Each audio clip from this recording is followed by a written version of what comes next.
4강 이제 가용접에 대해서 저희가 시작을 할 건데요. 가용접을 하기 위해서는 우리가 주로 맞대기 용접을 하게 될 텐데, 여러분들이 가지고 계신 모재에는 두 가지가 있을 거예요.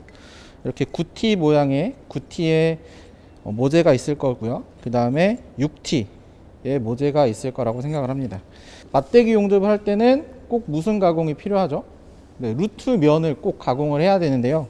그 루트 면을 가공하기 위한 줄 작업에 대해서 설명을 해드리도록 하겠습니다. 먼저 여러분들 실습장에 있는 바이스에 모재를 수평을 맞춰서 눌린 다음에 줄질하게 될 텐데요. 줄에 지는 법은 오른손으로 편안하게 쥔 다음에 왼손은 이 손바닥 엄지 부분으로 살짝만 얹는다는 느낌으로 쥐시면 됩니다. 그 상태에서 줄이 한쪽으로 기울어지면 될까요? 안 될까요?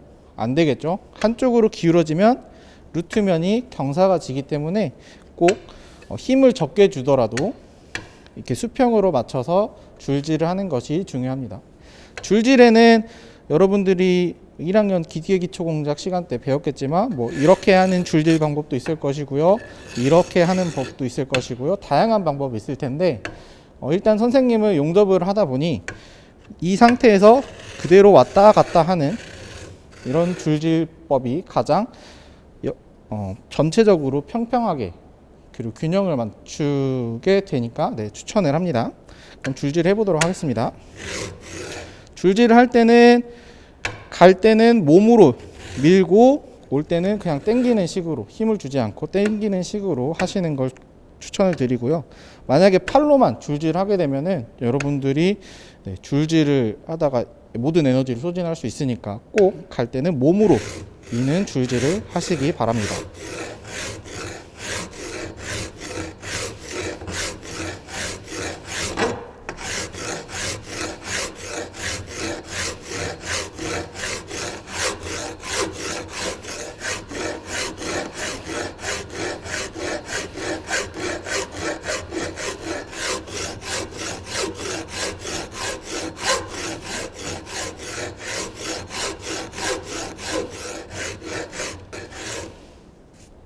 이렇게 줄질을 했는데, 혹시 영상 보면서 아까 선생님이 줄질 할 때는 여기서부터 끝까지 왔다 갔다 해야 된다라고 했는데, 영상 중간에 보시면 이 부분만 할 때도 있고 이 부분만 할 때도 있었을 거예요.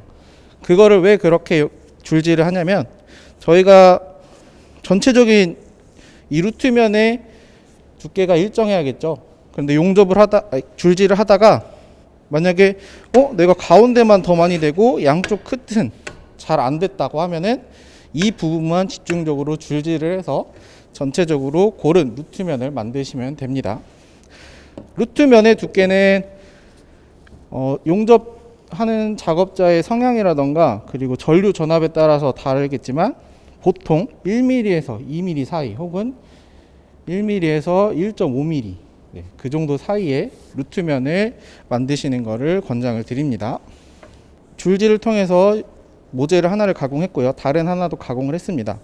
여러분들도 두 개의 모재를 다 가공을 할 텐데, 줄질을 하다가 가운데만 가공이 많이 되는 경우가 있어요. 그럴 경우에는 이렇게 우리가 맞닿았을 때 틈이 보일까요, 안 보일까요?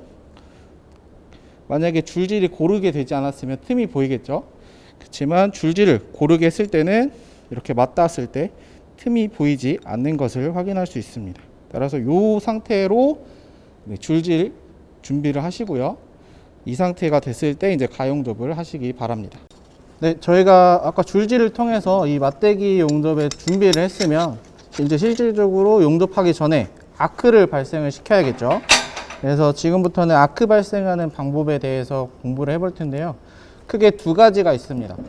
첫 번째는 찍기법이라고 해서 용접봉을 말 그대로 찍었다가 살짝 떼면서 아크를 발생하는 방법이고요. 두 번째는 긁으면서 발생하는 아크를 이용해서 아크가 발생했다가 어느 정도 아크가 안정을 시킬 때부터 용접을 하는 방법, 긁기법, 이렇게 두 가지가 있습니다. 그러면 지금부터 실질적으로 용접하는 방법을 보여드릴게요.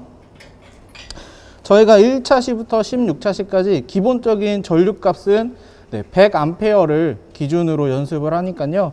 여러분들이 연습할 때 참고하시면 될 것 같습니다. 네, 찍기법부터 설명을 해드리도록 하겠습니다. 찍기법은 이렇게 용접이 되는 부분이 있겠죠. 이러다가 살짝 이렇게 뛸 때 발생하는 아크를 이용해서 아크가 안정되면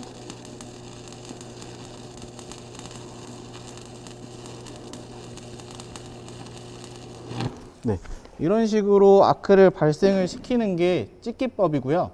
그리고 두 번째, 긁기법에 대해서 설명을 해드리도록 하겠습니다. 긁기법은 힘 줘서 용접봉을 표면에 긁을 필요가 없고요. 살살 표면에 얹고 긁는다는 느낌으로 긁으시면 됩니다.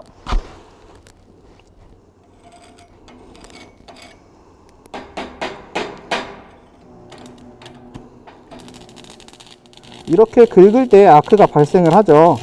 그럼 너무 빠르게 이렇게 가지 말고 천천히 가다가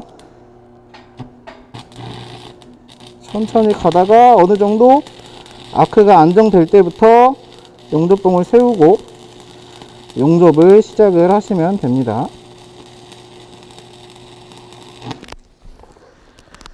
네, 그리고 영상을 보시면 선생님이 이렇게 용접봉을 바닥에 몇 번 이렇게 찍는 장면이 있을 거예요. 이 장면은 뭐냐면 아까 우리가 용접봉이 심선과 피복제로 구성이 되어 있다 그랬잖아요. 그래서 용접을 하다가 이 남은 자투리 용접봉은 심선이 모재에 닿지 않아서 아크가 발생하지 않을 경우가 있습니다. 그럴 경우에는 바닥에 살짝 몇 번만 이렇게 톡톡톡 쳐주면은 아크가 발생을 하니까 이 점은 참고하시면 될 것 같습니다. 아마 아크 발생하기가 쉽지가 않을 거예요. 그래서 아크를 발생하는 방법엔 정답이 없습니다. 여러분들이 편한 방법으로 하시면 되는데 아마 처음엔 긁기법이 편하실 거예요. 긁기법으로 하시다가 어느 정도 숙련이 되시면 찍기법으로 하시는데 긁기법과 찍기법 이 두 가지 차이가 있겠죠. 첫 번째 차이점은 긁기법은 표면을 긁다 보면은 이 긁는 자국이 모재에 남을까요? 안 남을까요? 네, 당연히 남겠죠. 그래서 아크가 발생한 자국이 표면에 남기 때문에 우리가 직접 제품에 용접을 한다고 생각을 하시면 표면에 광도라던가 아니면은 완성도를 떨어뜨리는 그런 단점이 있습니다. 찍기법은 그에 반해서 용접하고자 하는 위치를 찍었다가 바로 아크만 발생하기 때문에 아크 용접 부위 외에는 표면이 깨끗하다는 장점이 있고요. 다만 찍기법은 어느 정도 숙련자에게 더 좋고 그리고 처음 용접을 시작하시는 분들에게는 긁기법을 추천을 합니다. 그리고 아크 발생하는 걸 연습을 하실 때 이러한 이렇게 표면이 깨끗한 모재를 쓰는 것도 좋겠지만 우리가 이런 모재는 아껴서 사용을 해야겠죠. 그래서 선배들이나 후배들이 용접을 하다가 남은 이런 폐 모재들이 있을 거예요. 그래서 아크 용접 발생하기 연습은 꼭 이런 폐 모재를 활용해서 연습을 해주시기 바랍니다.